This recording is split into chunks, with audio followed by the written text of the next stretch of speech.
నాణ్యమైన వస్త్రాలు ఇప్పుడు మన కాకినాడలోని మినిస్టర్ వైట్ షోరూంలో లభ్యమవుతున్నాయని సూపర్ బజార్ చైర్మన్ ప్రసంగి ఆదినారాయణ పేర్కొన్నారు.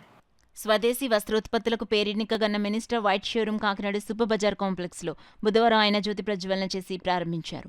ఈ సందర్భంగా ఆయన మాట్లాడుతూ సరసమైన ధరల్లో నాణ్యమైన ధోతీలు, షర్ట్లు ఒకే చోట లభించడం, అది సూపర్ బజార్ కాంప్లెక్స్లో ప్రారంభించడం సంతోషదాయకమన్నారు. ఈ అవకాశం కాకినాడ పరిసర ప్రాంతాల ప్రజలు వినియోగించుకోవాలన్నారు. మినిస్టర్ వైట్ ఈబీఓ హెడ్ సుందర్ మాట్లాడుతూ 30 సంవత్సరాల క్రిందట స్వదేశీ వస్త్రాలు జాతికి అందించాలనే ఉద్దేశంతో మినిస్టర్ వైట్ కంపెనీ చైర్మన్ వ్యవస్థాపకుడు పోతురాజు ప్రారంభించిన మినిస్టర్ వైట్ షోరూంలో తమిళనాడు వ్యాప్తంగా 30 ఉన్నాయని, వ్యాపార విస్తరణలో భాగంగా ఆంధ్రప్రదేశ్లో తిరుపతి, తణుకులలో 2 కంపెనీ షోరూంలుండగా కాకినాడలో 3వ షోరూం ప్రారంభించామన్నారు. పలాసలో గురువారం నాడు 4వ షోరూం ప్రారంభమవుతుందని, త్వరలో తెలంగాణ రాష్ట్రంలో 3 షోరూంలు ప్రారంభిస్తామన్నారు. తమ ఉత్పత్తులు వివిధ రాష్ట్రాల్లోని 30,000 వస్త్ర దుకాణాలకు ప్రతినిత్యం వెలువడుతున్నాయన్నారు.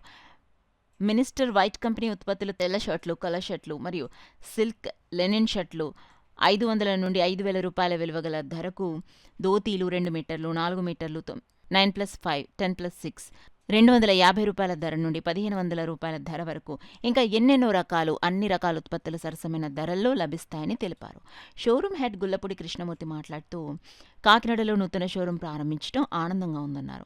కార్యక్రమంలో Shekhar, Andhra area sales manager Zaheeruddin, showroom సిబ్బంది తదితరులు పాల్గొన్నారు. సాంప్రదాయ దుస్తుల్ని అందించడంలో ప్రముఖ పాత్ర వహించదని ఈ సందర్భంగా మేము తెలియజేస్తున్నాం. అదేవిధంగా సూపర్ బజార్ కూడా దినదినాభివృద్ధి చెంది మా సూపర్ బజార్లో ఈ కాంప్లెక్స్లో ఈ షాప్ పెట్టడం కూడా మనం చాలా సంతోషిస్తున్నాం. అదేవిధంగా ఈ మినిస్టర్ వైట్కి సంబంధించి